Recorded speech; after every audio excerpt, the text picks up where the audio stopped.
welcome to the Public Safety and Public Works Committee. We're in session now. And if you don't have an agenda, need one, I think it's somewhat at the desk up there. First item on the agenda is approval of the minutes, February the 14th, 2024. Any questions from the committee on minutes? Approval of the minutes. Good. All right. Next item, presentation, I&M transmission. Thank you. And my name is Lona Livingston, and I am the External Affairs Manager for Indiana Michigan Power. And I want to start off with just giving a brief overview of why we are here today. Our goal is to present some of the projects that are going to be that are in progress or that are going to start in Benton Harbor for transmission. We don't necessarily need approval for every project, but Mr. Mitchell wanted us to give an overview to the committee on everything that is either happening or that is about to start, so that the group had a bigger picture and was more aware of why all these projects needed to happen. So most of the transmission lines are over 70 years old, and they were built keeping in mind the load that was needed back then. And if you were to look at the number of electronic items you have now, or an average household has now, compared to what was in a home 70 years back, it has definitely increased. And with the increase in electric EVs that are coming into the market, and the number of industries that are coming in, and the housing, the additional housing that Benton Harbor is planning on bringing into the community, we only anticipate more load and more need for reliable power, more need for electricity that's going to be required in the city. And to reduce, and all these electrical lines have life, and the average life for a line is between 60 to 80 years. So it is about time that we replace all these lines and build new, and replace them with new lines. Some of them are being replaced with higher voltage lines where we feel like there is additional need for load. And some of them are being replaced with the same capacity based on what is coming in the area. If you have new development in the area coming up, then we are replacing them with additional capacity. So based on your master plans, based on the need we have understood from the city, that's how these lines are being planned out. So first, I want to give a real quick update on the Main Street substation. So you have all seen that the old substation has come down, and work has been ongoing. You probably are seeing the concrete pillars are coming up, and that project is on track. And you should see the completed substation in service by the end of this year. That is a very brief overview of what's going on there. The two other transmission projects that we're going to talk about today, and I have my team that will go into more details. We only need your approval on one of the projects, and we did present that project to the Planning Commission and get their approval. However, the other project, we weren't aware of at that time that we needed to present to the Planning Commission. So we did not, but we will go back and present it to them. We do not need any approvals on that one. We realized later that Mr. Mitchell wanted us to present that, so please know we will go back. But hopefully today, after we present both these projects and answer your questions, we can then move forward and go to the City Commission on Monday and get the necessary approvals, and then go back to the Planning Commission. I have Eric Giffey, who is our outreach specialist from I&M Transmission, John Hostel, who is our right-of-way agent, and Kristen, who is with ORC, who is our vendor right-of-way, and they will provide more technical details on the project, and I'll hand it over to them. And I hope all of you have the actual packets. They don't. So I emailed them, but I did not print the actual packet. I got some things on it. Okay, so I thought you were going to do the presentation, but they were emailed to everybody. I'll pass them. Yeah. Thanks.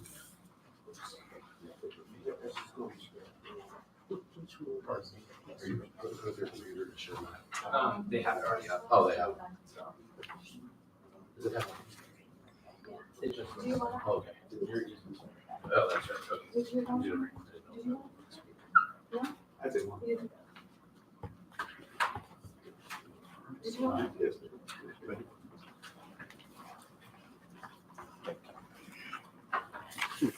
Thank you. Did you want? No. Oh, could you refresh your screen? Do you want me to do it or you want, are you gonna do Oh, it? no, you can, go ahead. Okay, I was just pulling up Okay. the map for memory. So basically, we have two active projects in the city limits of Benton Harbor right now. The first of which that we'll talk about is the Benton Harbor to Fairplain Transmission Line Rebuild Project. If you can move to the next slide. I did want to just kind of touch on that we are here presenting transmission projects. So these are not all of the projects INN has going on. The distribution folks is a different arm, and they'll be handling presentations on their projects and those project needs. But this is just kind of a brief description of transmission lines. We deal in higher voltage power lines that typically go between power plants and substations. And then we step that power down and that flows through the distribution lines, which will eventually connect to your homes and businesses. But today we're covering transmission lines. So for this one, a brief project overview. We're upgrading about 7 miles of 34.5 kV transmission lines, and we're going to be upgrading those to handle up to 69 kV standards due to economic growth and more people like what Mona said, people are using more electricity, charging more devices at home. So we're stepping that up to a modern 69 kV standards. And the primary benefits that you're going to see from this is it's replacing your deteriorating wooden poles with new steel poles that are also going to meet modern strength standards and modern clearance standards.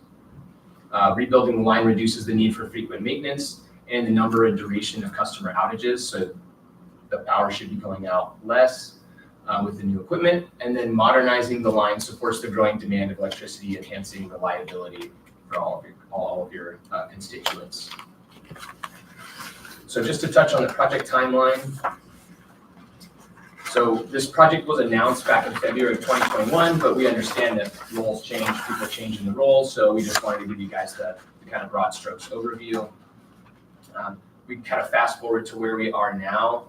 And here in 2024, with field surveys and engineering studies going on, and also our right-of-way folks talking with landowners, coming in and presenting in front of you folks as well. And that's kind of where we're at in the stage of this project. Proposed structures, once the project is complete, the transmission poles will actually look more like this image right here. They'll be approximately 75 feet tall above ground, and the right-of-way width is approximately 60 feet, so that's just 30 feet on either side, and that's just maintained for safety.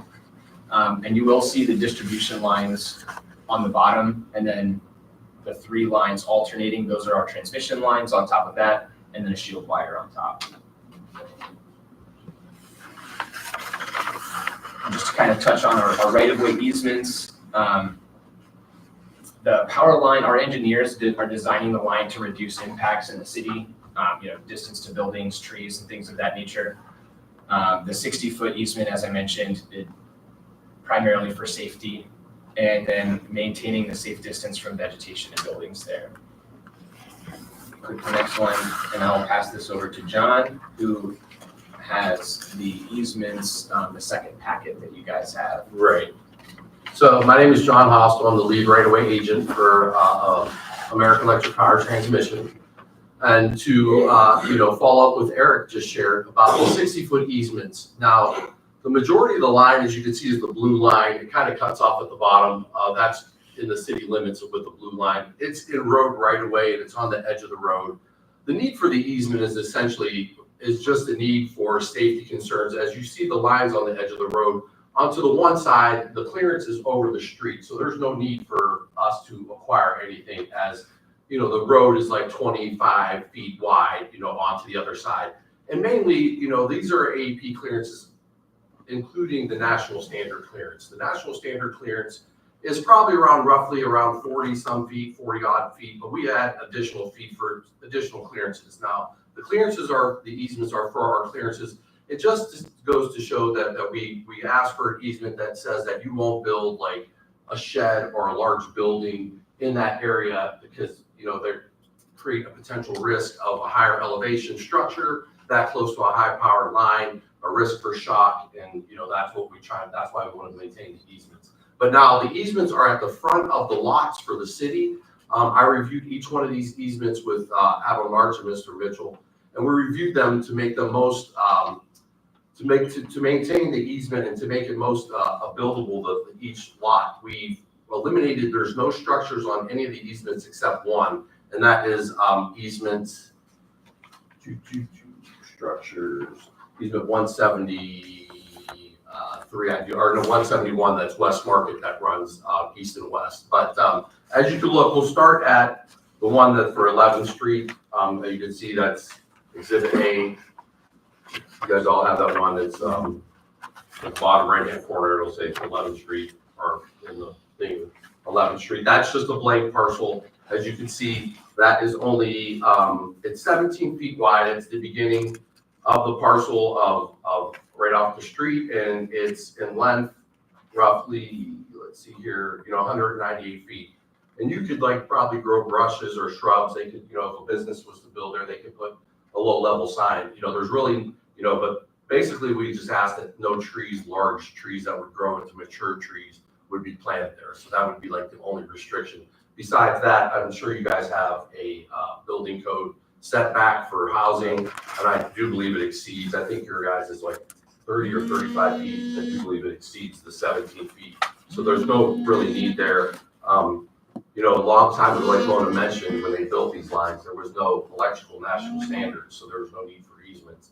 But as we rebuild, we are obligated by the national standards to acquire easements to show faith that we procured the proper safety measures. You know what I mean? That, if we didn't acquire easements and then somebody came and built something, a large structure, and then there's ability for shock and hazards, and that's why we're acquiring easements. But so that's 11th Street. The next one is West Market Street, and that is the long parcel. There will be two structures on the very ends of the West Market Street, and they will be all the way as close as possible to West Market to make it viable to develop the rest of this large open lot towards Market Street as the housing would face that development. So, we redesigned everything and pushed it up against their West Market Street to make that lot accessible and open for development.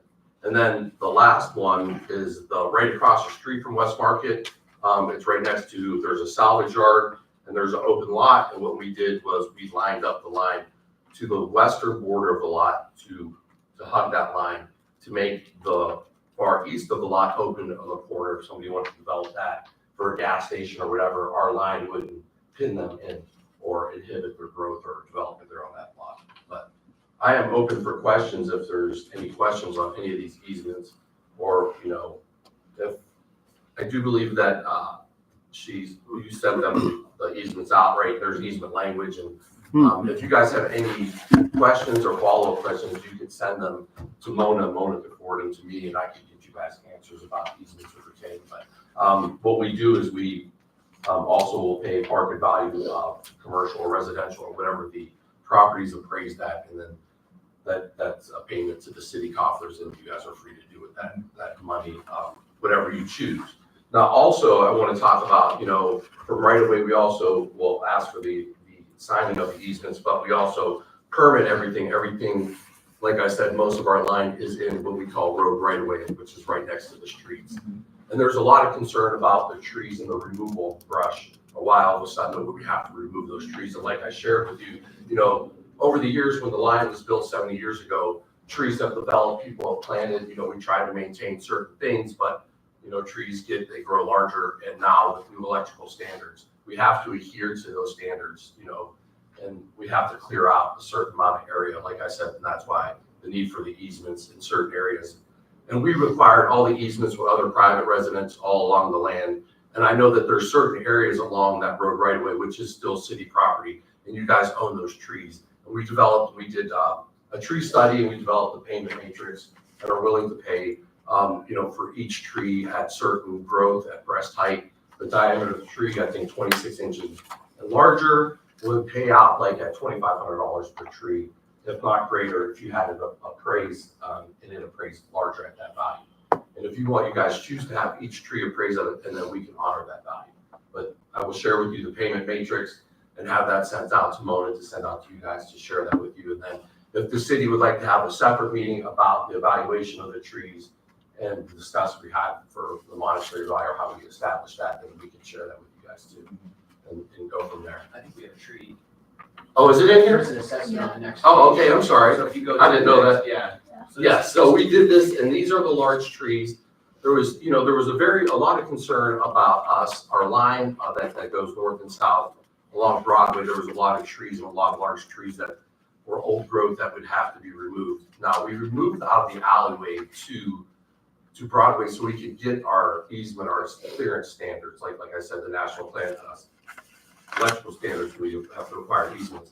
If we were to stay in the alley and do that, we would have had to acquire or had to work with each landowner to potentially remove like almost every single garage. And then there was a lot of homes that were encroaching and it's so close to those easements that we would need and that we would have to work with landowners potentially removing porches or overhanging easements. So we thought it would be best to move it to Broad Street so we could get those easements that are required, but unfortunately there are trees. And that's when we did the tree study and developed the payment matrix for those trees. So then you guys could take that value and use that to replant or, plant in some other areas of the city. Next slide. So before we go to the next project, does the group have questions for the team for this project? Because this is a project where we truly need the commission's approval to be able to present on Monday to the city commission. Okay. Any questions on the easements? Yes, Chair. So you have communicated with all the residents about the project, what's happening, and. Yep. Okay. Yeah, so all along the project area line, we go down the line, and like I said, the line is right next to the road. If there was established that there was easement needed, we worked with that landowner and acquired said easement. And then some of them, the line, we are like, from an engineering standpoint, they hang the conductors on these long arms. So it lessens the need for a larger easement for private landowners. In some areas, there wasn't a need for an easement. There was enough public space that we just utilized that. So, but that was only in certain situations, but for the rest of that, we've worked with each landowner and acquired said easement. One more Does question. this be the last piece left now? Yes, so the last piece, the 2 easements to acquire are the 3, or actually there's 4 with easement. I'm sorry, I left one printout. There's on the island, on Marina Island for the water treatment plant. You guys have a shared easement, a shared property with, I think it's St. Joe. Wastewater And treatment. that is just a strip of land along a road back there. There's nothing there. It's a sidewalk and a strip of land. It's essentially the same size as the one on 11th Street, about 20 foot wide, about 200 foot long. It's just a grassy area. So the conductor and the need for the easements is, the conductor would high wind swing this way and that way. And we don't want you to put a tree or a building there so the conductor doesn't hit that, tree or building. But Now, these poles won't have light fixtures or light streetlights on them. not that I am aware of. I was not aware of any requests from the city or any to put light fixtures on those. I do not know if that's something that we could accommodate or something that I think we could do something, or if that's something that you guys were interested in, but I don't know, I'm just. I don't know either. We would be interested Yeah. to know if you would. Oh, if we could, yes, let me write that, yep. We have put streetlights in the past on transmission poles, like under the distribution wires, at the request of the city, if it's a dark area and if the streetlights are needed. Okay. But they would be the standard Just streetlights. hang They wouldn't be out. decorative ones. Yeah. Because these are like, there's no room for decorative, lights on these. And just one more last question, with anything with I know it's an upgrade, will this affect the user fee? That's how these projects are funded. Funded. Yeah, it's spread out over the ratepayers, over a large area, so it's not just focused even in here in Benton Harbor. So it'd be just the whole total. It's the whole ratepayer area, all the way from Indiana to Michigan, the whole area. So they look at the ratepayer, there's a service fee in your bill that they say for continued maintenance, for upgrades. You know, this is the maintenance fee and the service fee. You see a transmission fee on your bill. Right. And that's what that goes to. There's no additional charge. It's always the transmission fee. I'm sure it goes, increases over the years. I'm not sure exactly the rate, but that's where this money's coming from, is that rate you've always paid. And it goes to for routine and upgrade maintenance. You know, this line's turn to get upgraded, right? And we're doing this one in this area. There's a couple of lines that it's reached its benchmark at 75 years, and it's time to replace it. So, All right, thank you. yeah. Just, I have a question. Yes. quick. Where the blue line makes the 90-degree turn at the top there, what street is that going up? That's West Wall Street, Okay. or Lowell's the next street over. 'Cause I'm looking at the site for corner of Wall Street. So that must be, is that 8th or is that? Maybe Oak. are you talking right next to Wolf's Marina? Like right from the salvage yard from right there? Where it's making, where it goes up, as it's going straight up. Yeah, I can show Let me you. come over here. All right. Right here. Yeah, that's West Market Street. Okay. That's West Market Street. There's that little island of land that we need to easement on. And that's what I'm curious about, because that island of land there that's across from those houses, we've been looking at for possible additional housing development. And is that going to create a problem there for it? No, no, like I said, that's what we did, was we moved the structures out and we moved them back towards, because I have that actual area pulled up right here. So that blank parcel, imagine it's this island. The houses would face this way, our line would be in the very back. That's Market Street, this is West Market Street. They would be able to develop that house, and it would face the community this way. And then the open backyard, we would just ask the landowner in the very backyard that they didn't put like a swing set directly under the line or a swimming pool, but they would be free to, put, whatever else they could use their backyard for, so. Did you have another question? I was just gonna state, it seemed like that you did take in consideration of, future development. Yeah, absolutely. We were aware of the master plan from the very beginning, almost over a year ago. Mona involved us, and we met with Mr. Mitchell, and we understood the need, and you guys are trying to, of course, every city with economic development and bring more people to the city, and we were aware of that. And I think that bodes well with this project, because even though it's a 34 kV line and it developed for 69 kV capacities, no matter what the city brings in, a new manufacturing facility, it'll be able to meet the electrical needs as you'll have that higher capacity line ready to operate at that capacity that you need. So yeah, we considered everything and for each city for the parcels. And then we worked with several businesses and landowners around the city to make sure that their needs were met. We went and met with them, and certain structures were in front of their businesses, and we talked with them and said, hey, don't put it here, if we can move it over here. So, we're very, very aware of what's going on in the city. So you don't see it becoming obsolete real soon, and so. No. So basically, what you're getting is an upgrade. It doesn't seem like much, but you're going from wood to steel. Steel has a longer lifespan. Now, they'll probably still replace steel in the future after 75 years just because, but steel is reliable. If somebody hits a steel pole, you don't have to worry about a snapping. Now, also what you get to upgrade is the conductors that are actually the wires itself. They made wires 75 years ago compared to the wires they made now. Expansion, contraction with the heat, the load, they expand and contract all the time. And with the new conductors and new technologies, less wear and tear, less ability that they'll fail. If something does fall on them, less ability that they're going to crack or break. So, and then new insulators, and then there's a communication line along the line for the electrical grid, that if there is a break or if there's something that happens, it communicates back to our like command center and says, oh, over there on whatever street, there's a line breakage or something. So that communicates back, and that's how they monitor the grid. And then this transmission line feeds all the substations that feed all the homes to your city. So.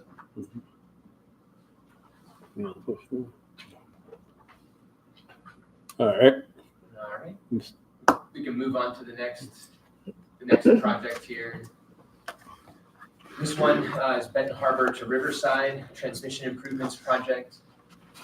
You can click through to the next slide.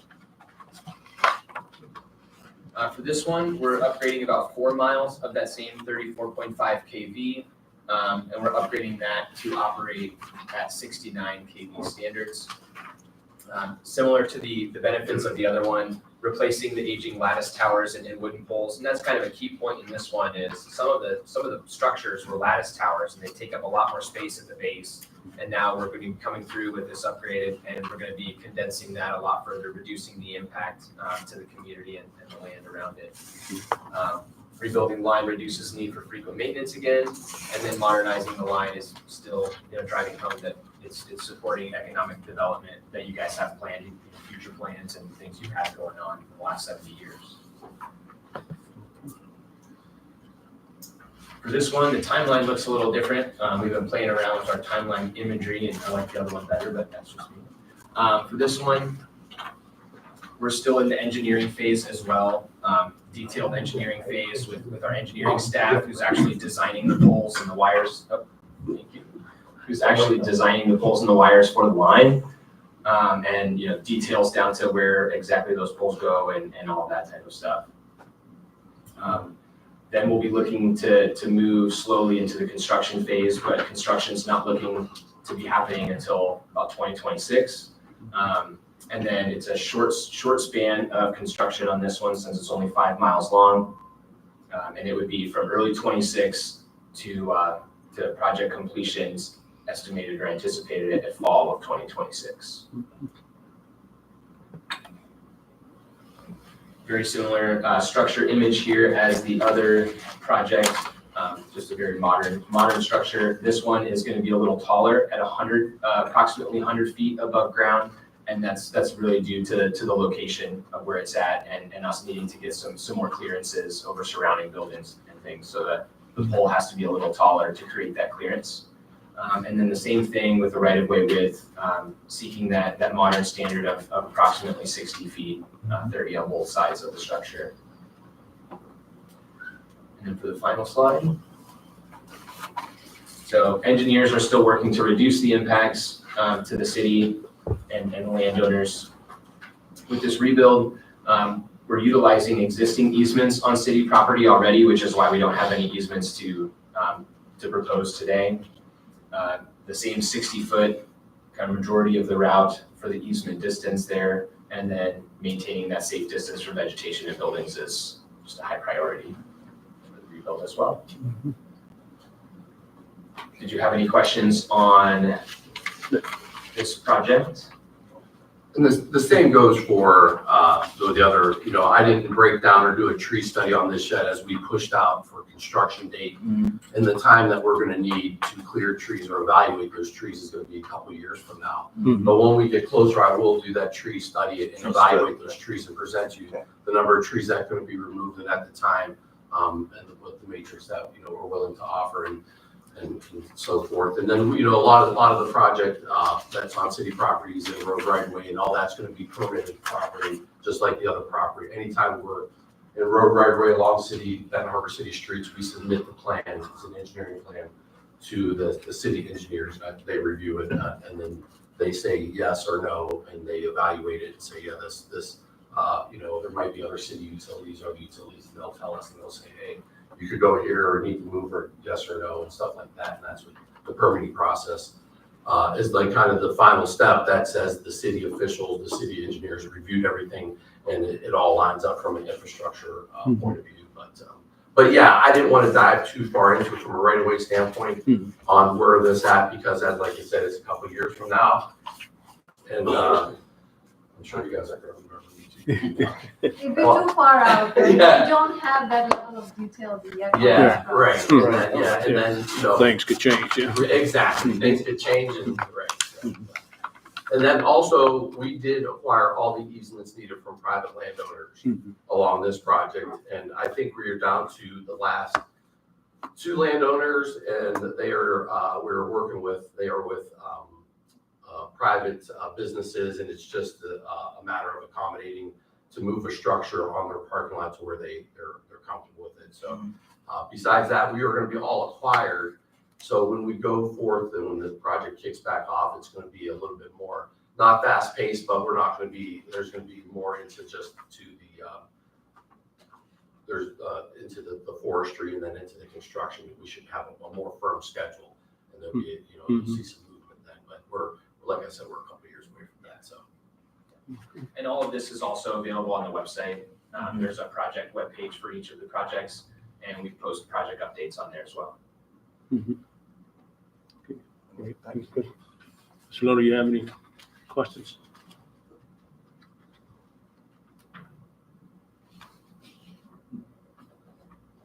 One question, with these easements, 60-foot distance, if something else came along, like fiber optic line being laid or something, do you, for something like that underground, do you share those easements or what? Absolutely, like, so if a third-party utility, or even if it's your own city utilities, had your own, you know, fiber network or fiber backbone, yeah, they contact us and they say, hey, we want to bury, you know, whether it's perpendicular or parallel, we'll just say, yeah, just share your plans, and then that way we can note it, that where it's buried in our easement. Because we're not so concerned about, you know, you guys putting something underground. It's just that we operating our easement, like you're gonna be using a track hoe, how tall does that go up to the lines, and then yeah, but we have a lot of crossings with utility crossings, you know, we have pipe crossings, water, so all of that, is completely fine. Any other utilities work hand in hand. It's just that they share the plans with us, we send it to our engineers, they review, and they say, oh yeah, no problem, or if they have concerns, then the engineers work tech to tech, and then they come up with a solution. Entertain any questions from the audience? Anybody got some? Commissioner Kennard. Commissioner. I didn't put my hand up. I'm just checking for move on. Commissioner Clark, you got anything? Okay. All right. Thank you. Thank you so much. So do we have the approval to present on Monday? Move it forward. Yeah, move this forward. Yeah. Thank you so much. Mhm.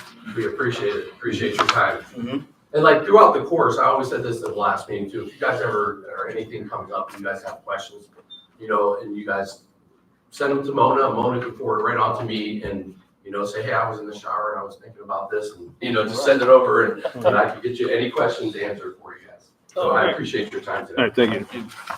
Mona, just a point of clarification, you indicated that first one, easement 373, I believe it is, has to go to the planning commission. No, they- 173. No, none of the easements have to go to the planning commission. The other part, like in the presentation, the Okay. second, one, like.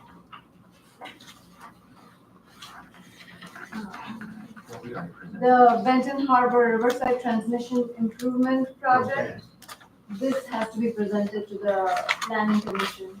But there is no approval needed. It's just an overview for that information. But this project is 2 years out, so we didn't realize like we needed to, like Mr. Mitchell wanted us to do an overview, but we will do one at the next meeting. Okay. We just didn't make the paperwork in time, like, and I didn't want to present when they didn't have enough notice to look through the documents and have enough time. Okay.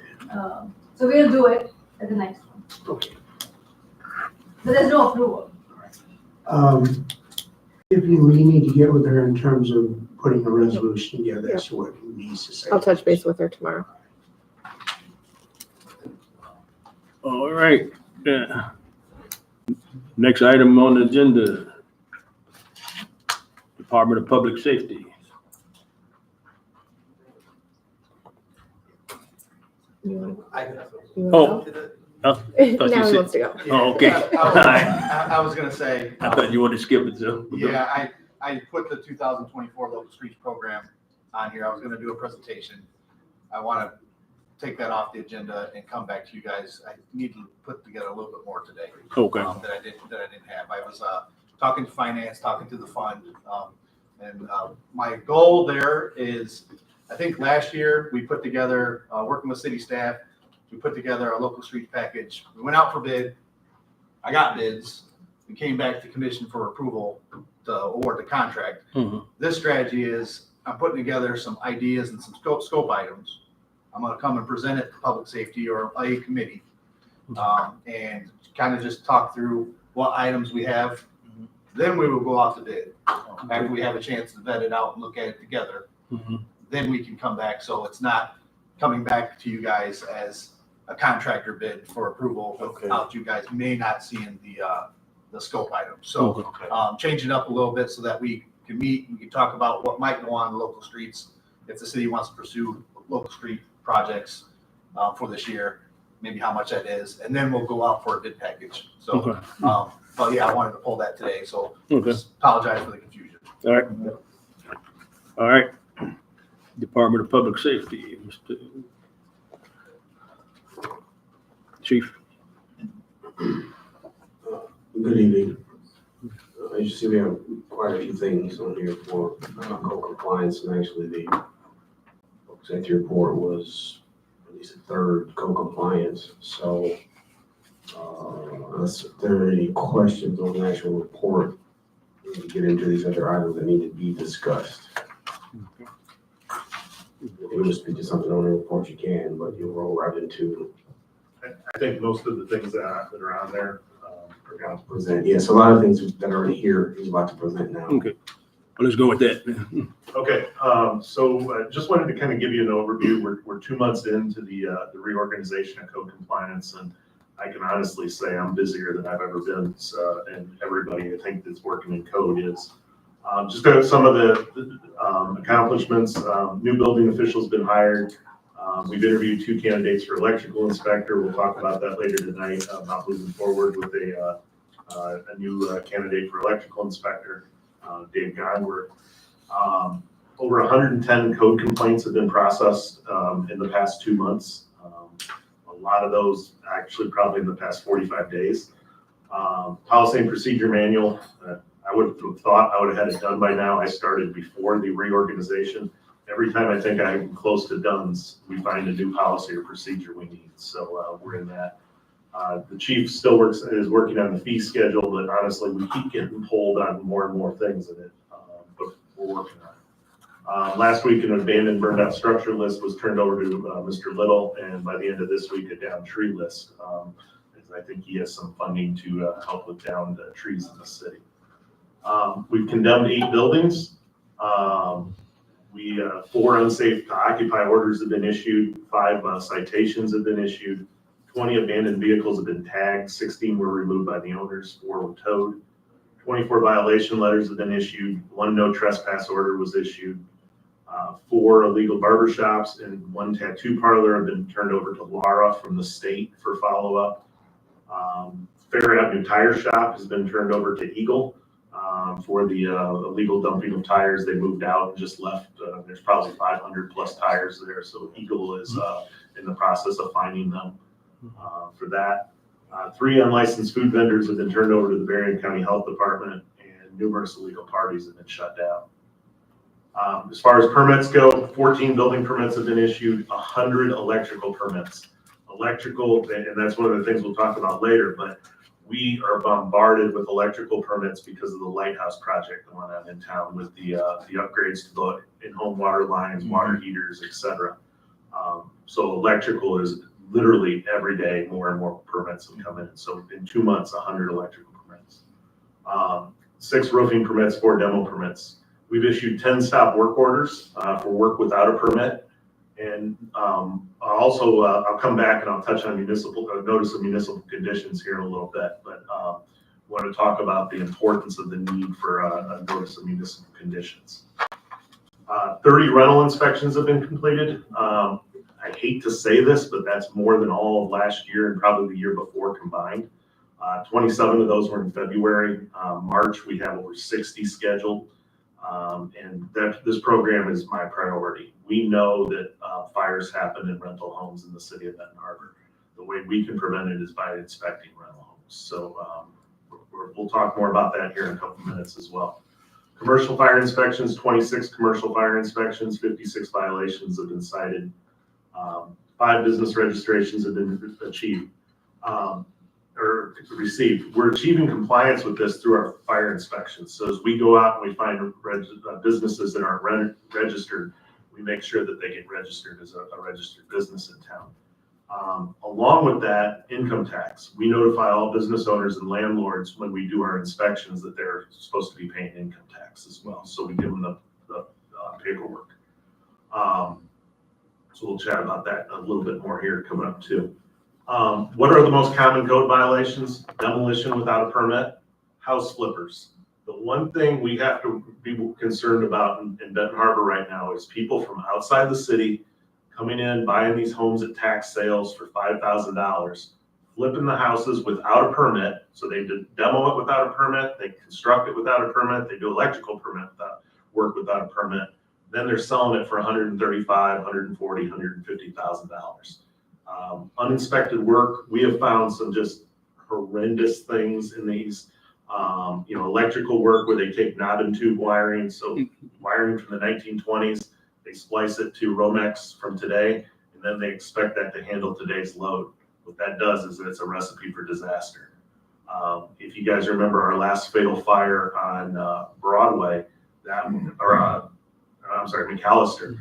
that was the cause of that fatal fire, was Nomex spliced to knob and tube. So we know this is a problem.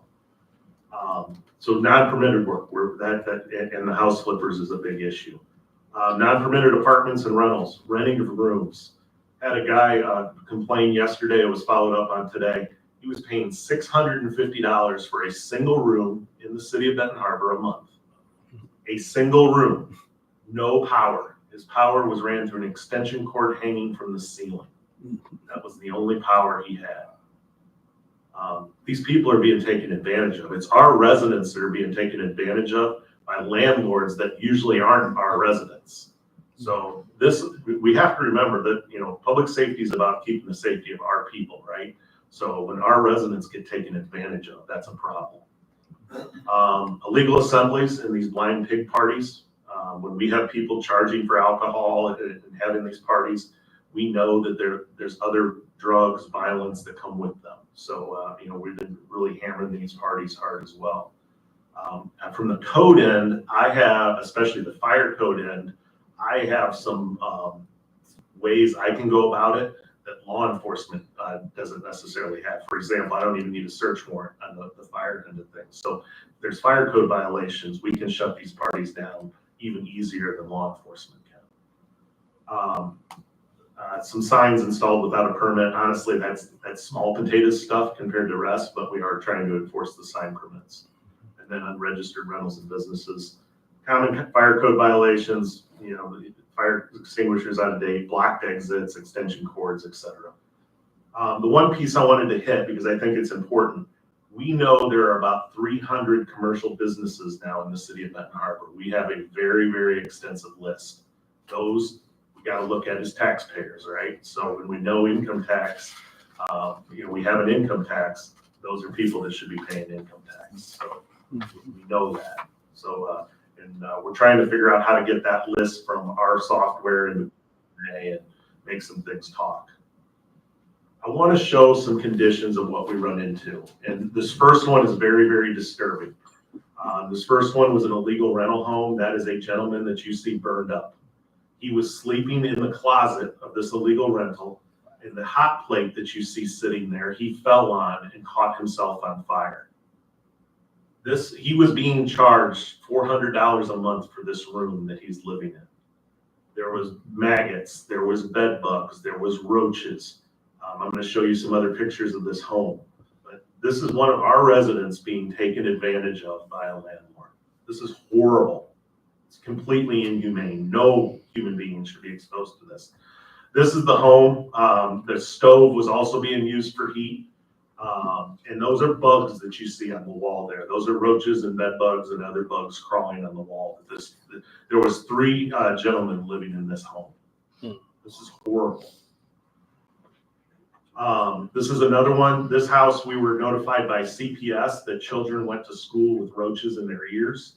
And CPS asked us to come and remove the children from the home. We condemn this home as well. You know, just some of the living conditions. Once again, those are bugs on the wall there. The ceiling of this house was collapsing. That's the furnace, what you see there, in the white with the wood around it. And that's the furnace filter. The guy said you couldn't have got another piece of dirt on the furnace filter. It was that packed full of dirt. Not to mention it's not working anyways because it's not as big as the hole. And the furnace was illegally installed in the attic. And I mean, just, this is horrible. This is one that our guys went to the other day. They said they couldn't even get inside without almost throwing up. They had to have the lady, they were there to assist Medic 1. They had to have the lady come to the door and get her out.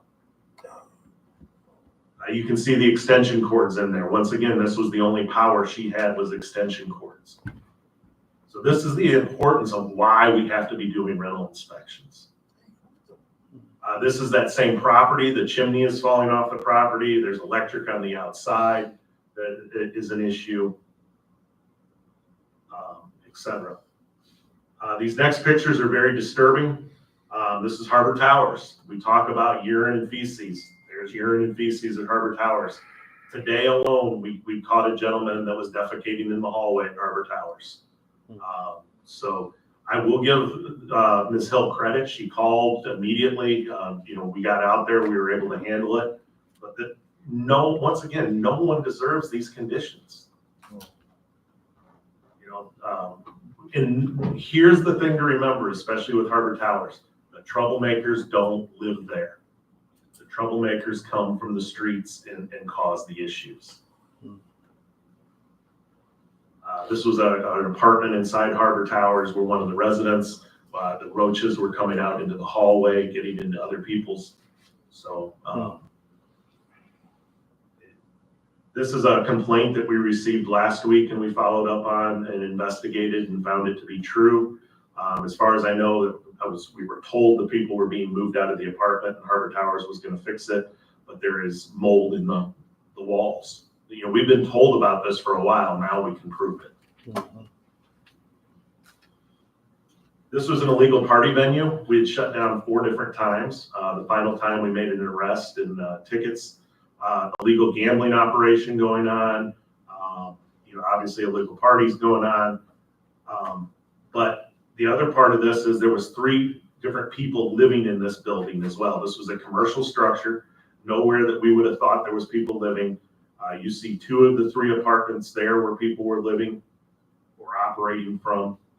And then there was a gentleman living in this trailer inside this garage as well.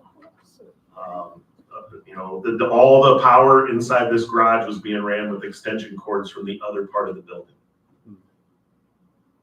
So these are all the things we're finding. We had a church that collapsed on July 5th last year in town at Pavone and Clay. We've since found another church that is in the process of the walls are getting ready to fall off the church. Water's got behind them and they're pulling away.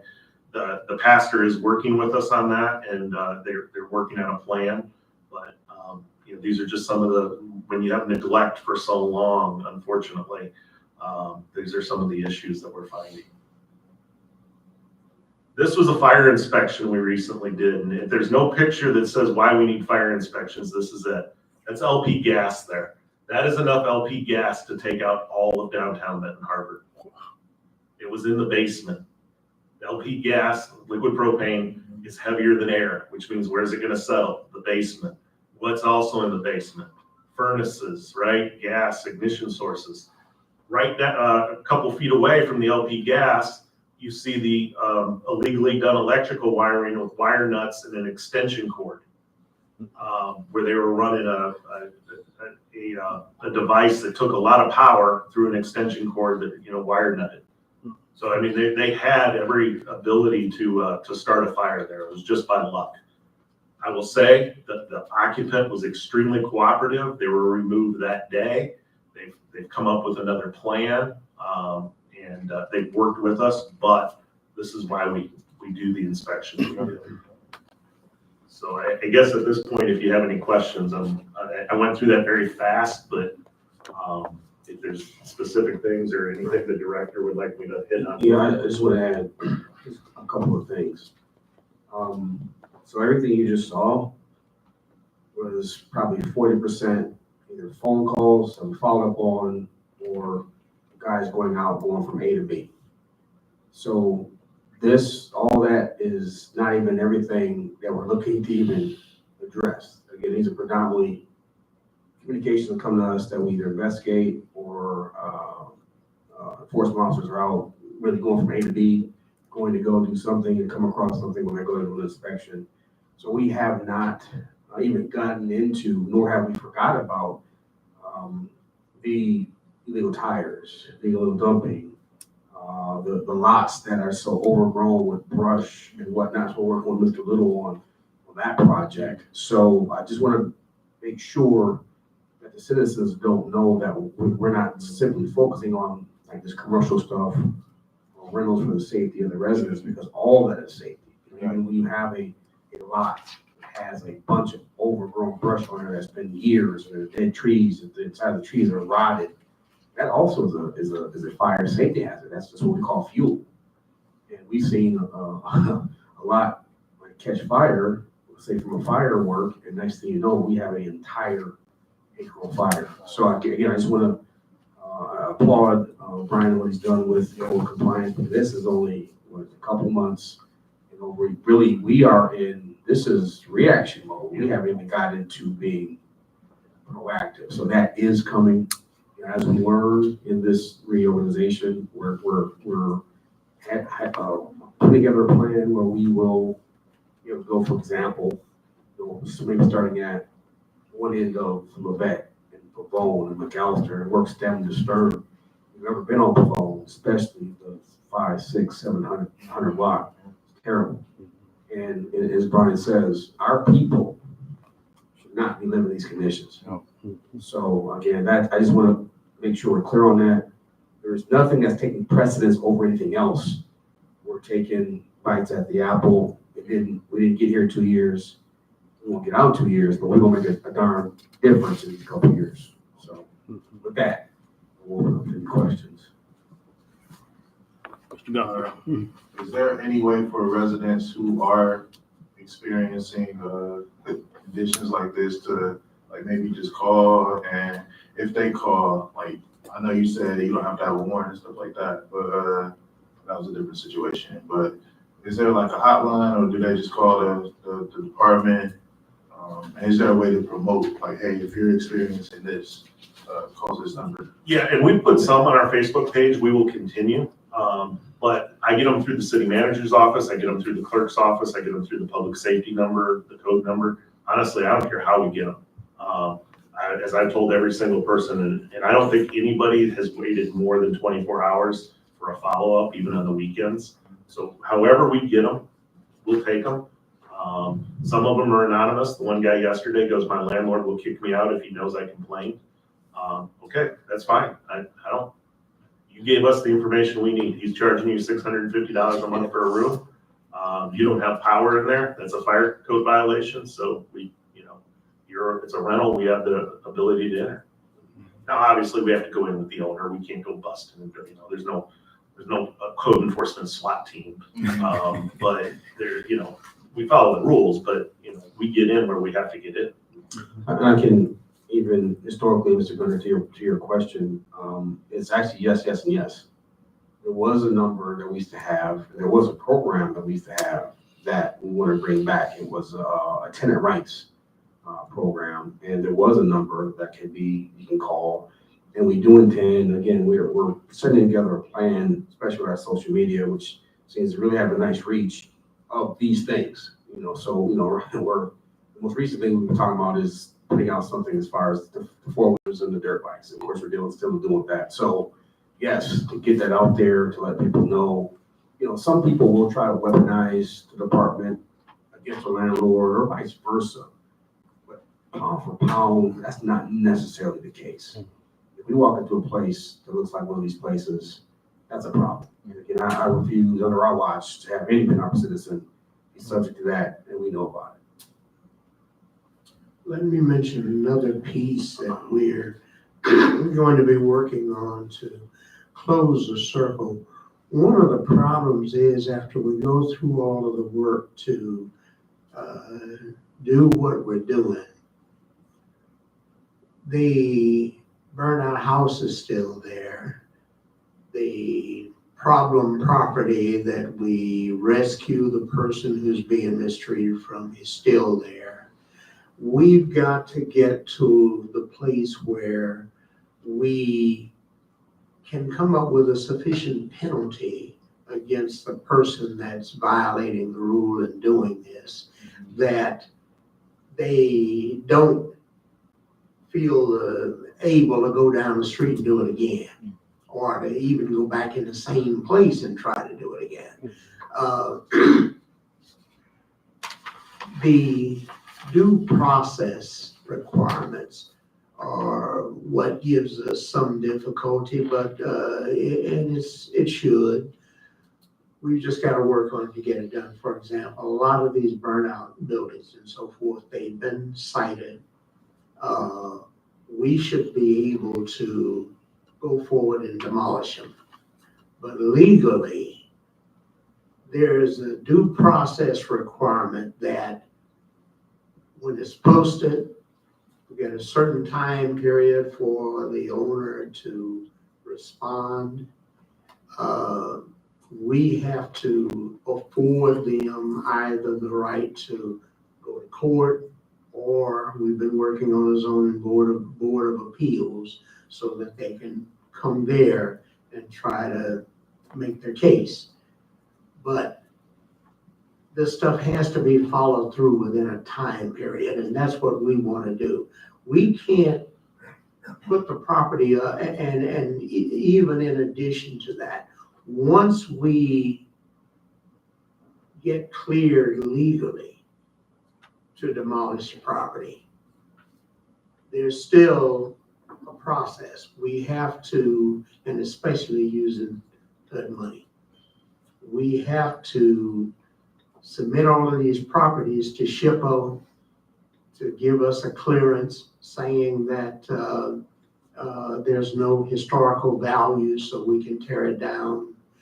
We have to send an environmental specialist out to review it to be sure either there's no asbestos there, or if there is, can it be abated and removed?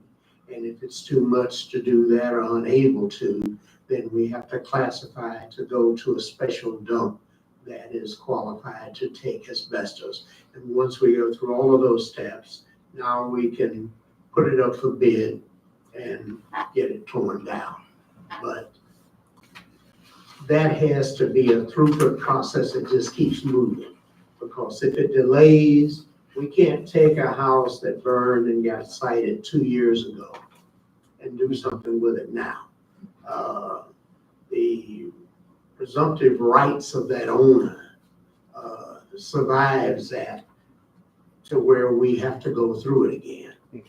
We're working with the city attorney to try to get processes set up that can fit within her ability and time schedule and so forth to work closely with this so that we do time when it's, and especially with new fires, we don't have to go through it 2 or 3 times. If one is determined to be bad enough where it should be demolished and is posted, then it's just a matter of going ahead and doing the follow through on it so that we can get these steps out of the way and we can do something with them. But it's the same thing even with the trees. I mean, where we're ready to do it, got money to do it, if it's on a person's private property, we've got to go in and cite them with what violation is occurring by staying there, laying their life in and so forth. Give them a chance to abate it themselves or to come to us and work with us to do it, or to let the time run out. And then we can go ahead and put it up for demolition and go forward. But if we just go up on this property because the tree has been laying there for 5 years and nothing happened, just as sure as we do it, here will come some clown filing a suit, wanting to get paid, claiming that they had the tree laying there because they wanted it to age so they could make tables out of it, some kind of nonsense. And the law protects that because, again, it's their property rights. So that's the piece of it that we still got to get wrapped up and concluded to really make what we're doing effective. Otherwise, we'll find ourselves doing it over and over and over again. Mr. Guthrie, good. So, somebody told, I think it was Ashley told me it was 70% renters in the city. That's about right. So is there a process where maybe a renter, before they sign a lease, can call the city, or I don't know if it's the fire department or whoever it is? Actually, that's a good point. I think that's probably another point of education. There should be nobody that signs a lease in Ann Arbor. The landlord can't show a certificate of occupancy. And I think that would increase inspections and make sure like nobody slips through the cracks. So, Yeah. so if you read the ordinance, actually the ordinance requires that. That's what it is. Yeah, it's already there. I mean, unfortunately, it's just not been enforced for a long time. But before any place is occupied, it requires a rental inspection. Who's to say the tenant doesn't, it's not their responsibility to quiz their landlord. I think they assume that he or she is following the law. Yeah.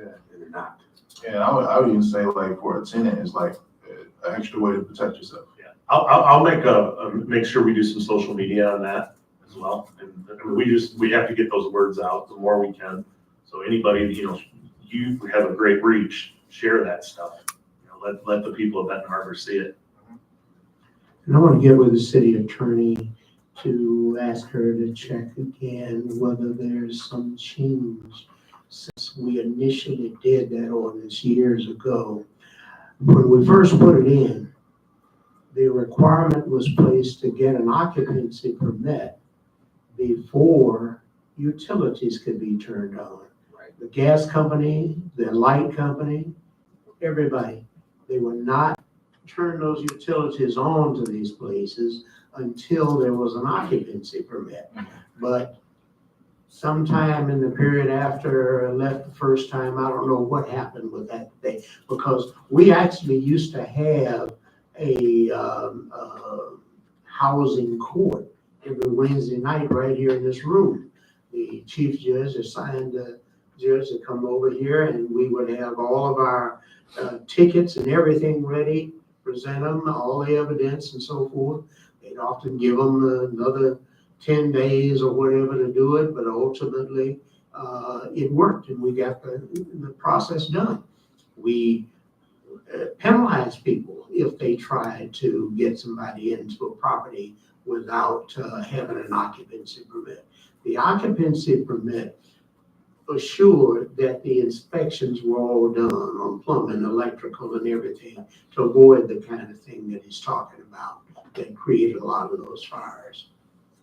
Back at that time, we had a real strong landlords association, and they worked with us.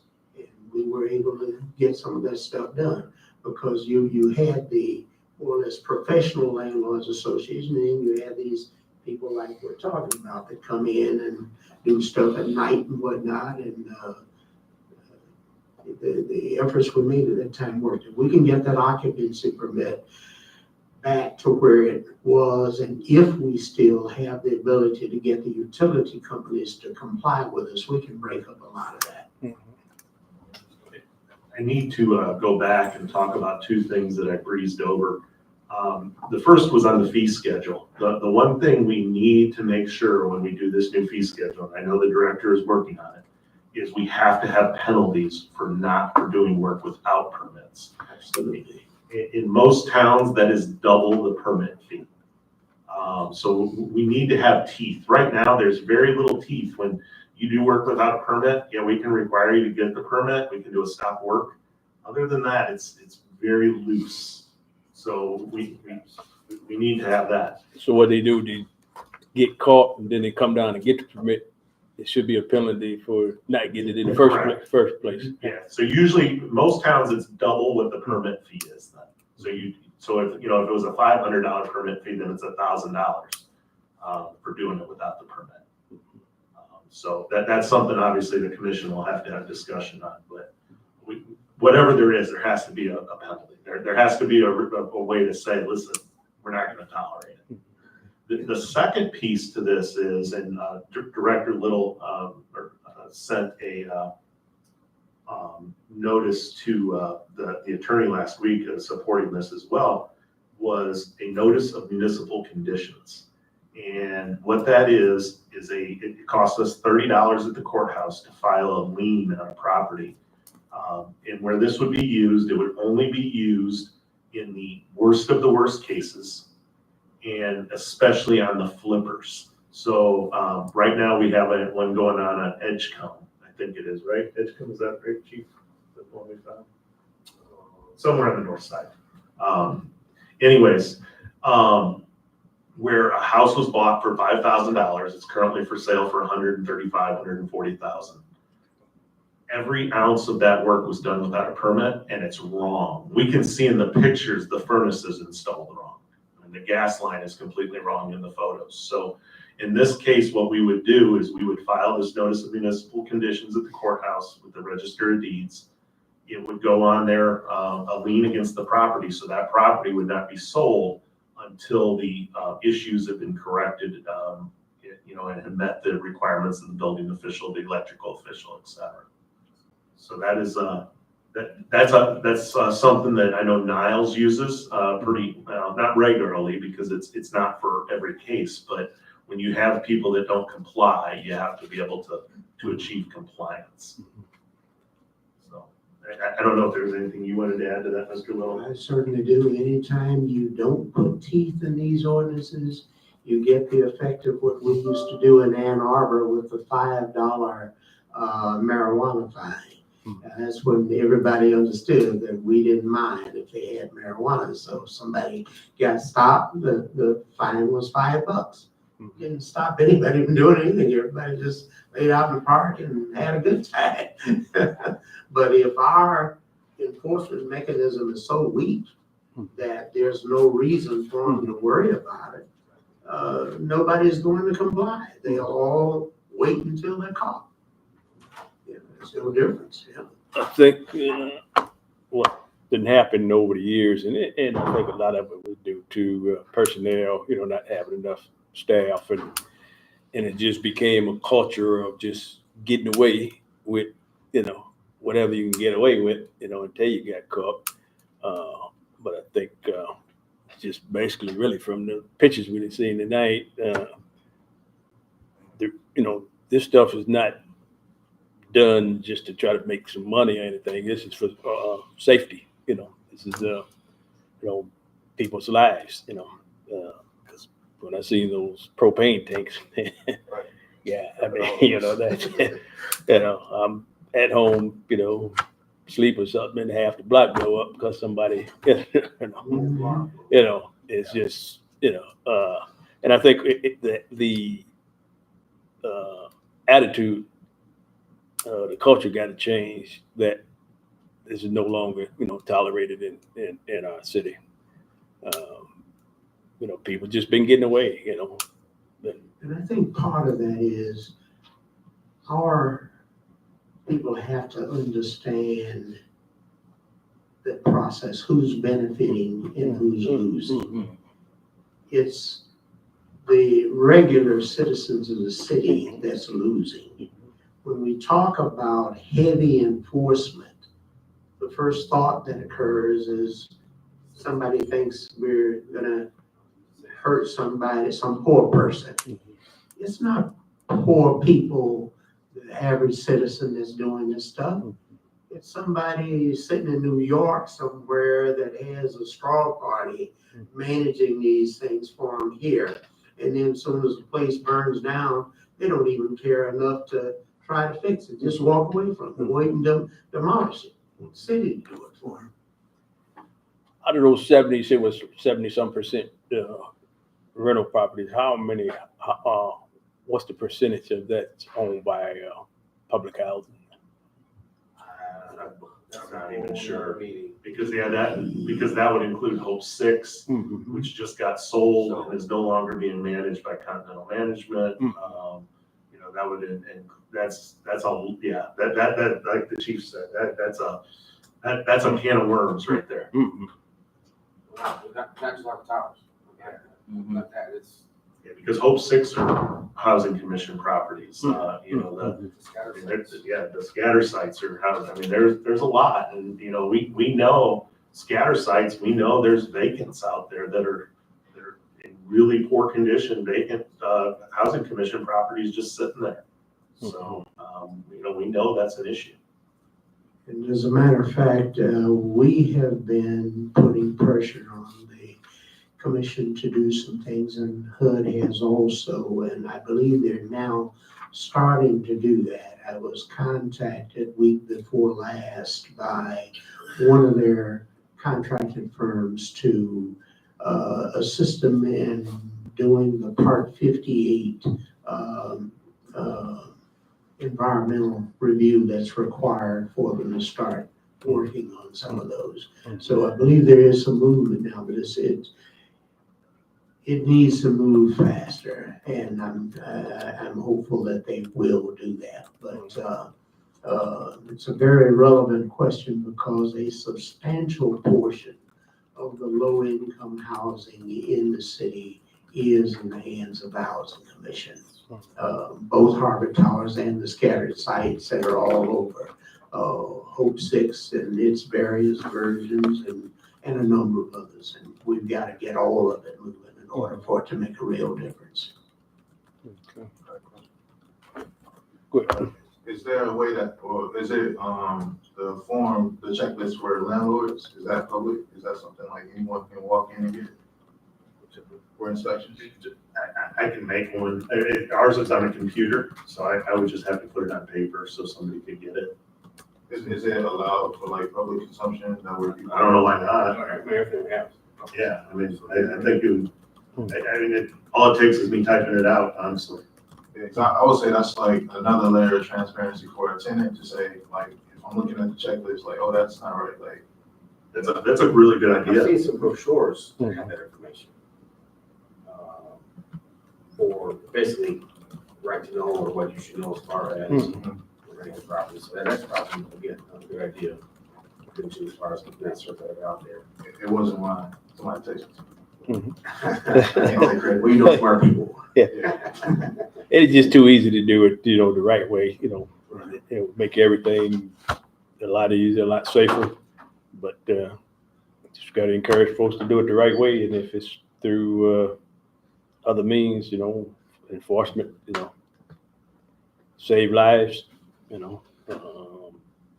also keep the value of people's property. There's some hardworking folk who didn't, worked all their lives for their properties and don't want it to, to be devalued because, somebody's, want to make some money and, and take off. But so all I can say is it's about time.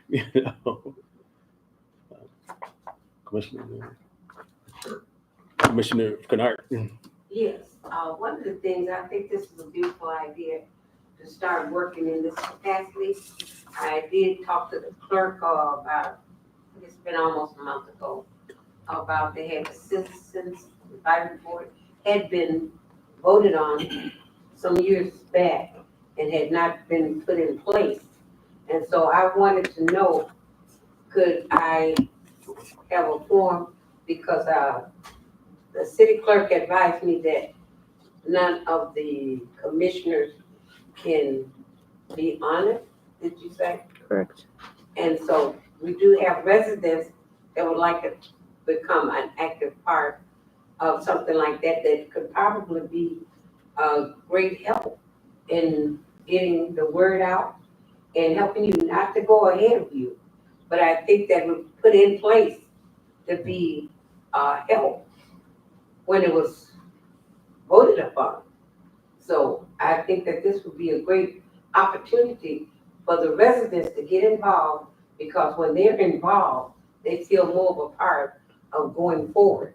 So I was asking that whatever changes that had to be made in that application, that it be made, and I can make others aware that it's there and ready to go.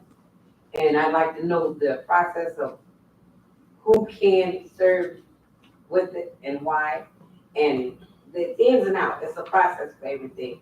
So it's not me to get in your business, but it was there. And I just want to know why it isn't in operation. So that's why I wanted to get it and get the word out. Okay, so let me say, respectfully, she just hit me across the head for good reason. It's my fault for the delay. I'll put that on top of our priorities and get that to you. So I apologize to you. I offer you no excuses.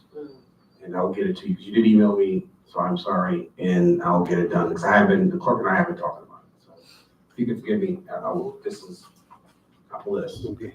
I understand, but I just wanted to know that I was heard, that's all. Absolutely, and shame on me. Okay, now the commissioner had a question there. What board you exactly talking about? CRB. Okay. Yeah, we don't want to really apply for it. Mhm. Okay. All right. Any other questions? Going once. One other thing I'd like to know, and this is to, Mr. Little. I know he was speaking that the sidewalks and tree lawn and all will be, the residents' upkeep. And so I'm asking now, and to have a real clear understanding, because I know nothing has been sent out to the residents to know that they be responsible for broken, or I guess sidewalks that are tilted. If there were someone, if we take on the responsibility for that, if someone came along and somehow or another failed in front of our house, will we be sued? That's why I'm saying there's responsibility. Well, then another question I want to ask you. Before you leave that, if you would, Alright. before you leave that, so I can correct something. Mhm. Not residents, property owners. There's a difference. Many of your residents, as was just pointed out by the statement about almost 70% of the houses being rental units, many of the residents are renters. They're not responsible. The property owner is responsible. But does the property owner pay city income tax? I don't believe so. Why wouldn't they? And Landlords are Yeah. required to pay city income tax. Mhm. that's what I was thinking. If someone's renting from them, do they pay a city income tax because they getting a profit off of the rental? The way I read the ordinance, correct. So then actually they're paying into the city income tax. Yeah, the owners of the property are. That's what I'm Yes. saying, the owner of the property. So if the city income tax, because I was a great part of it, I was on the board. If the city income tax was designed, and I got even paper clippings from the news media and everything, that it was designed to help fix the streets, fix the sidewalks and alleys. That's what it was designed for. So is that a double standard there, that you're putting the pressure on them to fix the sidewalks, but they're broken? And that's what the city income tax was for. So I'm trying to figure out, this seems like it's a double dipping there. The city income tax was never set high enough to replace the other obligations and so forth But that don't they get a property matching owners have. Do they get what? for the streets and things that now, are they getting matching funds to fixing the streets I'm and not sure what you mean alleys by and all? matching funds. What do you mean by matching funds, man? I thought there was something mentioned that there was matching funds that they were able to get for repairs on the roads and alleys and things of that sort. Was there monies from another source that came in to help in those areas? I think what you're asking, the answer more to the point is that there is never any guarantee of any kind of match or other sources of funds. Just because at any given time, you may be lucky enough as a result of a congressional action or something of that nature, that there may be grants available. So guarantee it'll be there next year or the year after that. So no, there is no match. Basically, it's still the responsibility of the municipality and the property owners to take care of these things. Anything? Yeah, go ahead. Let me just say, we're not responsible for fixing no sidewalk. And, property owner, I'm not fixing the city sidewalk. This is city sidewalk. These sidewalks belong to the city. To my understanding, we're responsible by keeping the sidewalk clean. Like breeze, grass, whatever, trash, whatever, but not fixing the sidewalk. Them sidewalks belong to the city.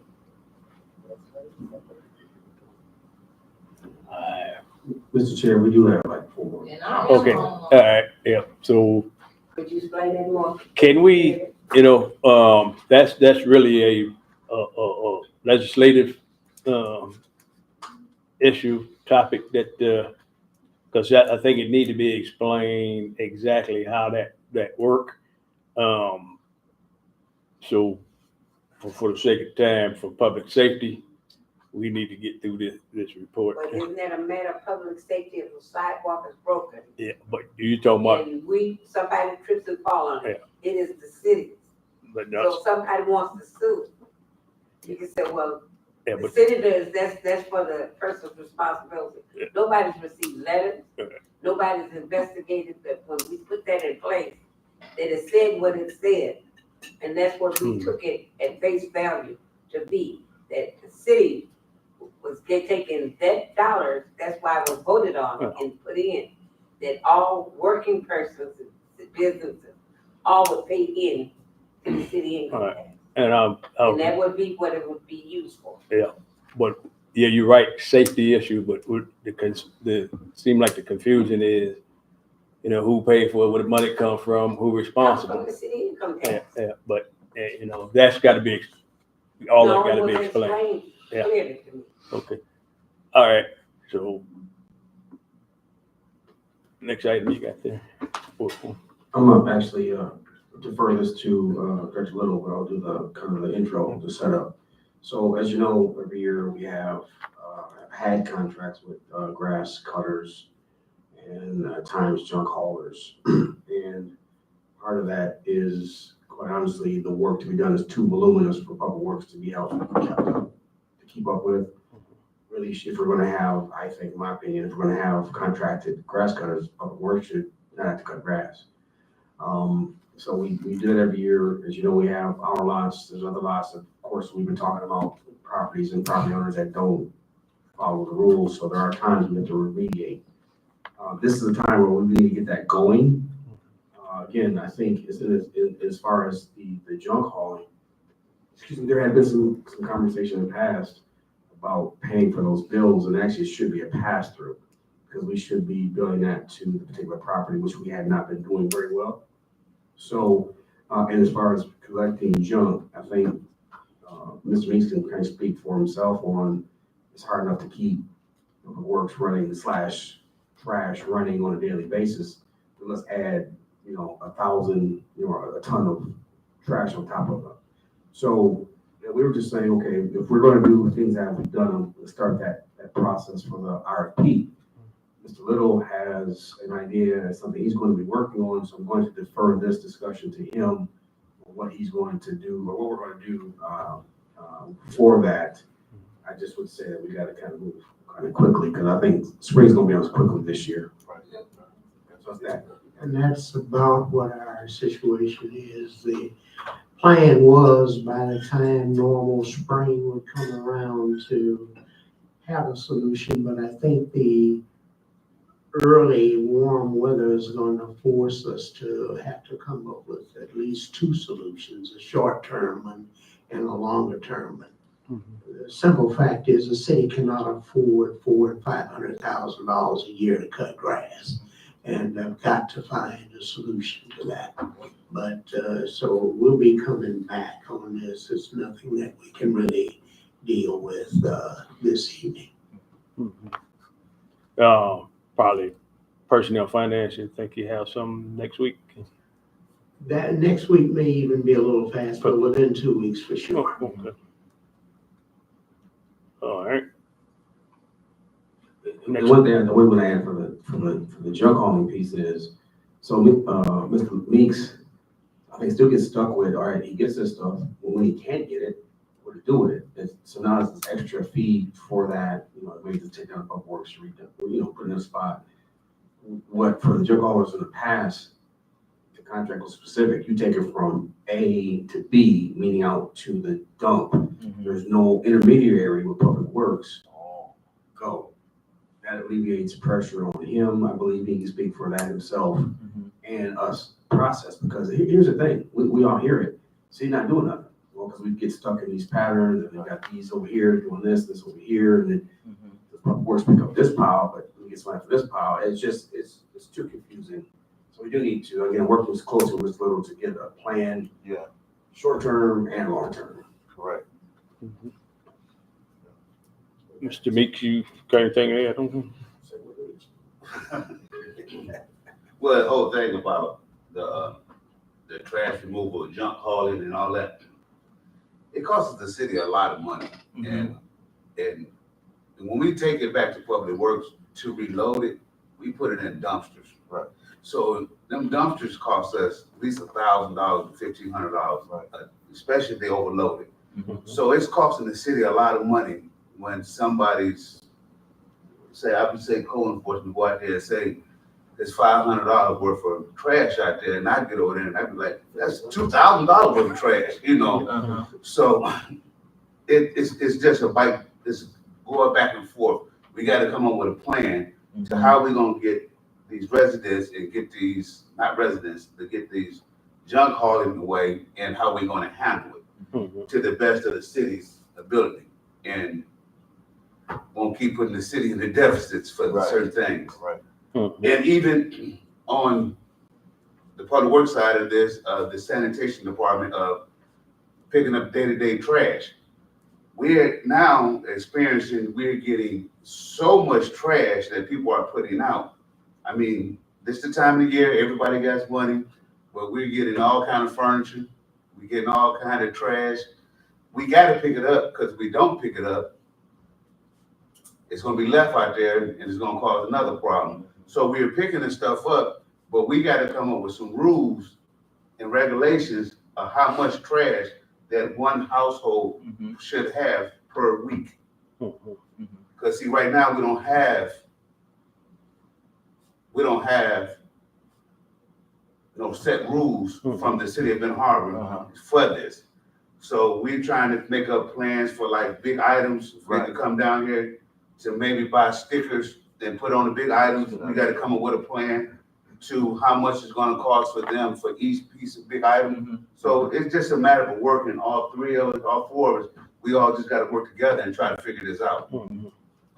Yes, and we'll need the cooperation of the commission to effect this, because the reality is we just can't do stuff free. It's not free to us.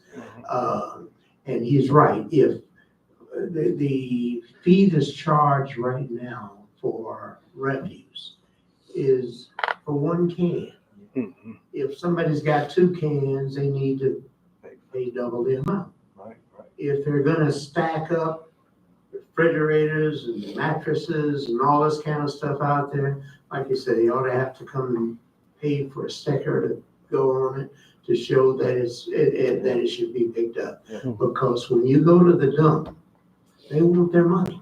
Yep, that's right. And if we're taking in $10 and paying out $100, we're going out the world backwards. Mhm. But that's the same as we're talking about with all of these issues that deal with things that people have problems with making people pay. I know in other municipalities, I'll get to you shortly.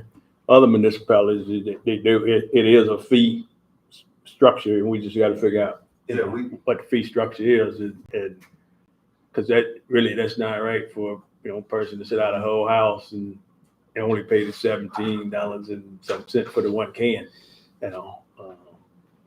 so we definitely gotta come up with that. Go ahead, then we go. Yes, Mr. Meeks, how long will it take to fill, how many dumpsters you have down there? I usually have 3 to 4 dumpsters down there that when we use, The long ones? the 30 yarders. So that's when we go get trash. And now we got accumulated trash from last year. We try to get out of there. And right now, I haven't been moving it as fast because the funds ain't been there. Right, right. Yeah. So, and most of the time, it's between $1,500 every time we pull a dumpster out of there. It's, one time I remember they used to have this big long truck. I know it's gone now, It's but, still there. They just don't run no more. okay. But if we had something like that, would it be cheaper to have something like that than all them dumpsters? It would be if we probably traveled to a different location for a dump, Mm-hmm. because they go by weight here, Mhm. and So- it's pretty expensive. I mean, say the average 30 yard is going to be about the same price, whatever you drive it in there or not. Mhm. Okay. Commissioner Clark Right, Griffin. to my understanding, the last thing I got, it was you only can set out the orange trash can and 2 trash bags. Mhm. And any addition was an extra $2 per trash bag. Mhm. And I've been in my house 28 years, so if I did set something out big, I had to pay beforehand Mhm. with a credit card or debit card. I don't know, I ain't did it in a while, but it was $5 each item. Mhm. So there was something in place, unless I've been getting cheated. No, it, For a year, Yeah. Previous company. because the Yeah. trash we just started putting the trash up 2 or 3 years ago, so it was recycling that was picking it up before then. If I- But now we've been going by people's houses.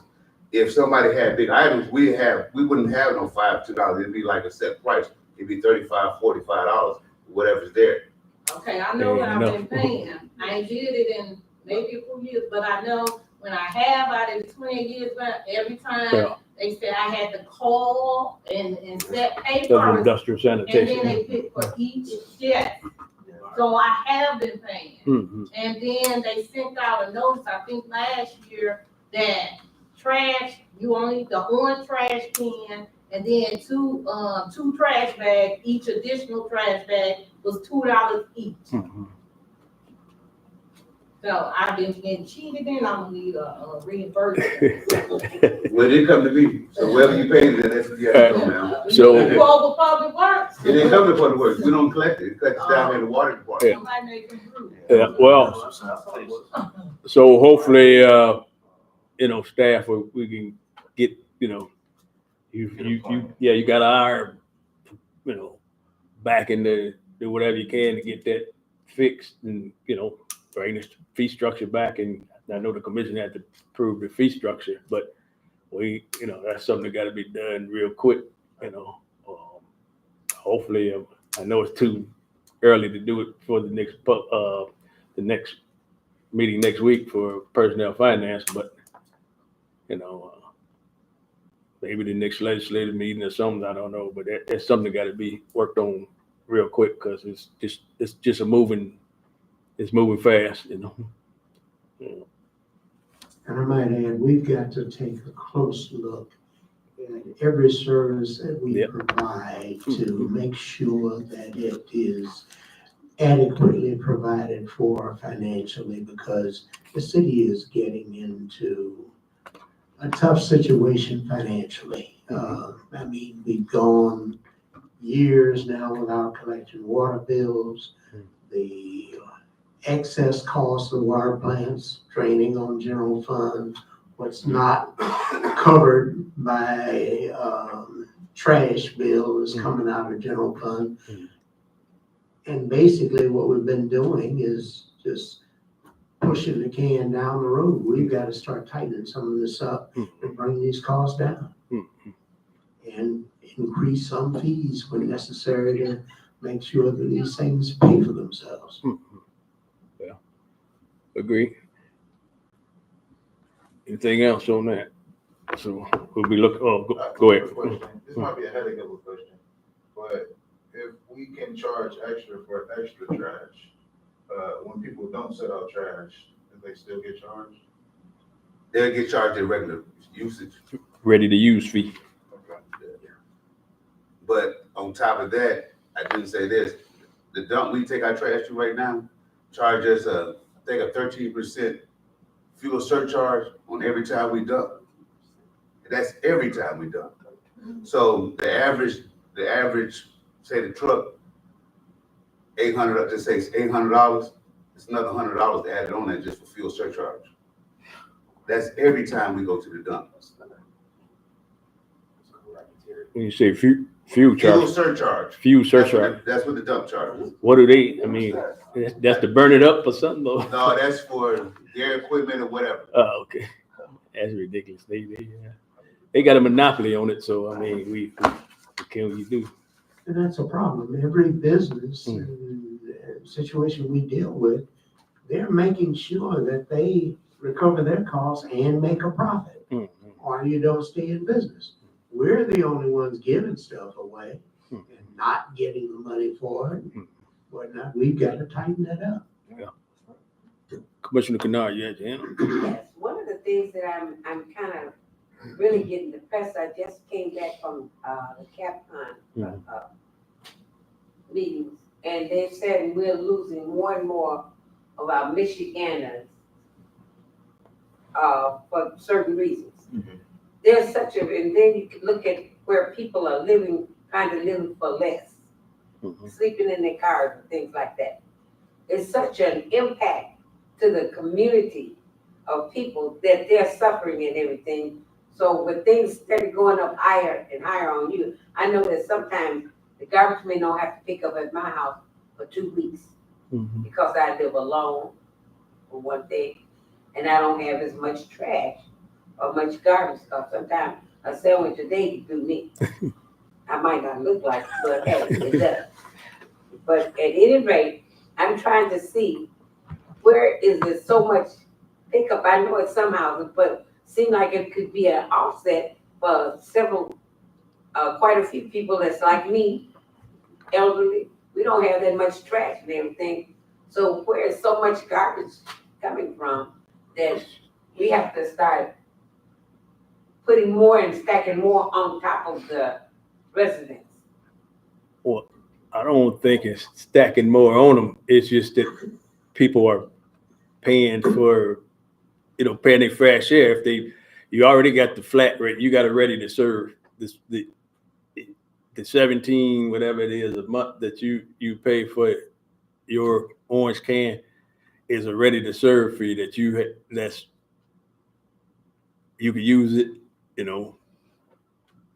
or you don't. But if you overfill that, by a substantial amount, then that's when it become a problem. People like yourself is not the problem. The problem is folks that's, putting out tons of trash, but that making your costs, if everybody paid their fair share, you might be able to lower the ready to serve fee, But I'm thinking that more and more we're cutting back a lot on a lot of things. I know myself and many others. But it seems like there's always a reason to add more still onto us as residents and people that's even taking care of their home and doing everything that they know is right. And it just seems like it's still never enough. I mean, This is what I'm seeing, that, like the commissioner said, that she's paid extra. Nobody even know where the money went. So I'm trying to see, we got to have more Well, accountability for yeah. everything. I agree with you there with accountability. Yeah, but if I stayed next door to you, you say you might not fill yours up for take you probably Couple of weeks. couple of weeks. Even my water bill. And but you Just me one, but then I get $100 and some sometimes for a water bill. That's before we start having this lead problem. And they charge me so much. And I've gone to some families have 3, 4, 5 people in there, and they got to be using flushing the toilet and everything. But then mine running more than theirs. Yeah. So I'm trying to figure out. I don't know what's going on there with the meter, but back on the trash thing, but if you paying the 17 something for your can, and you say you may use it a couple of weeks or something, I stay next door to you, and I'm sitting out, 3, 4 couches, 20 bags, and I still pay 17, same amount that you pay. That ain't right. All a person has to do is just drive down the street, drive down Broadway on Monday morning. And look, I mean, it's right there on both sides of the street. You got some places 1 can, next one you got 2 cans, 4 bags, mattress or 2 and something else, and it varies. So that's something that definitely got to be We'll work on it. got to be worked on. Yeah, So we'll work on it. All right. Public Works and public comments. I think we kind of had this as we went along. So any other public comments? Mr. Roberts, did you have your hand up?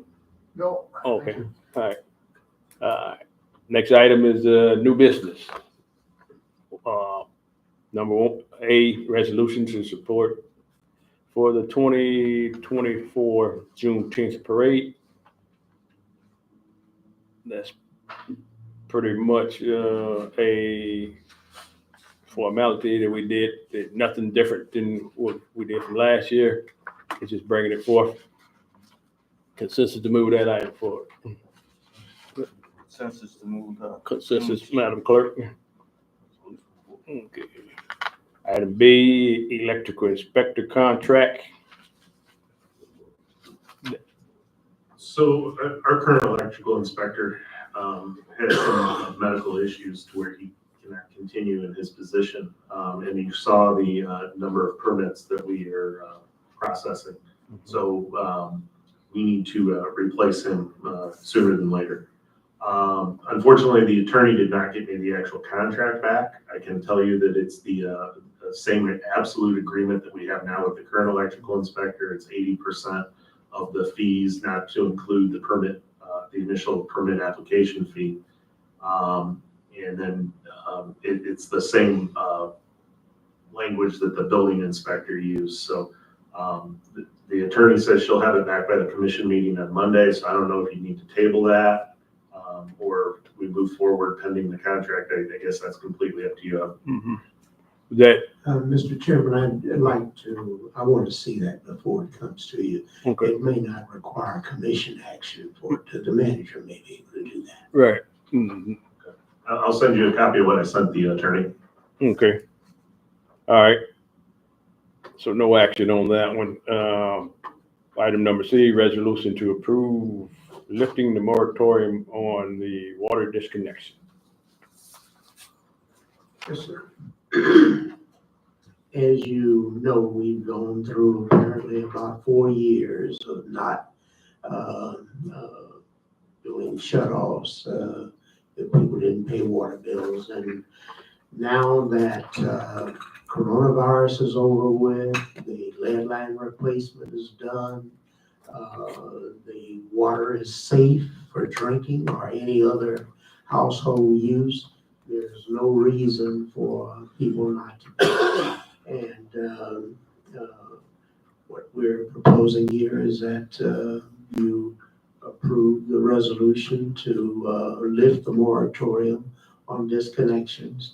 And we would, by April 2nd, begin doing shut-offs if people don't come in and pay or make arrangements to pay any past due balances. We have sent letters out too, then did some letters go out or? I believe letters are going out already, Okay. but that moratorium had not been lifted. Okay, all right. Commissioner, you got any questions? Yeah, this is very important because, you know, I sat down there and watched the residents come in and pay their bill, you know, and set up payment plans. You know, it's not only the water's on that bill, the trash is on that bill. So that means public And works sewer. and sewer. So public works picking up this trash. If you don't pay your water bill, you're not paying for your trash getting picked up, but they still pick it up.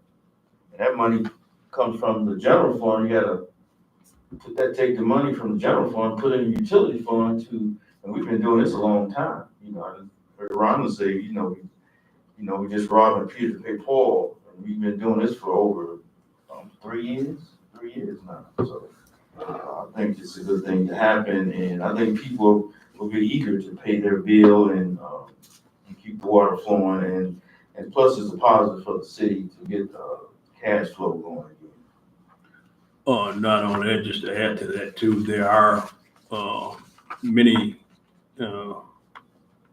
organizations to seek help from, and I think she said that those agencies has been helping out real good. I think it's just about, folks, if they're having some difficulty to take advantage of the plenty of help that's out there. Mm-hmm. But if we do want to, and I think from what I heard from folks, we do want to continue to, keep our water plant, so we won't have to get it from any other municipality or, dig wells. So it gotta be paid for. And, I think the city also, on a couple of times, gave out funds to 2.1 million for to help utility assistance. Yep. Mm-hmm. So just time, Any Do commission? you have the address, location, or whatever for people to get that assistance? 'Cause last time I heard, it's the second floor of the Benson building Mm-hmm. where you can get that assistance. So it'd be a good thing at least to let them know exactly where they can get that. We don't have a communications Mm-hmm. thing that Commissioner Henry was pushing for. Mm-hmm. So we've got to start in these meetings or something, giving them the information. Yeah. Where they can go to get the help that they need. I think when they come in to discuss their delinquent bill, that maybe somebody in the office also can give them some suggestions to where they can possibly get some help too. So it's just right getting the message out to them where they can go, different places that they can go to. So. Any other questions? Consensus to move that item to the commission. Consensus? Yes. I do have a question. Good. So when residents don't pay, say, again, 70% renters, so when they don't pay their water bill, that gets put onto their property owners' taxes, right?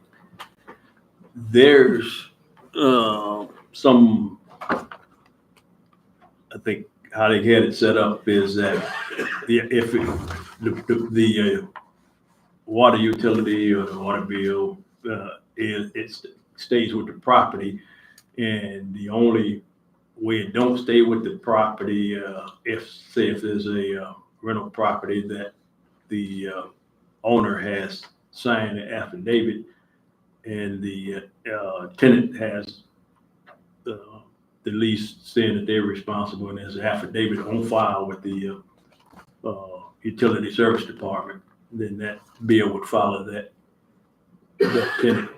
But if they don't have that, it stays with the property and do go on the taxes as an assessment.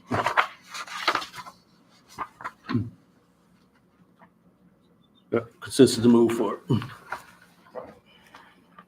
Thank everybody for coming out, and this meeting is adjourned.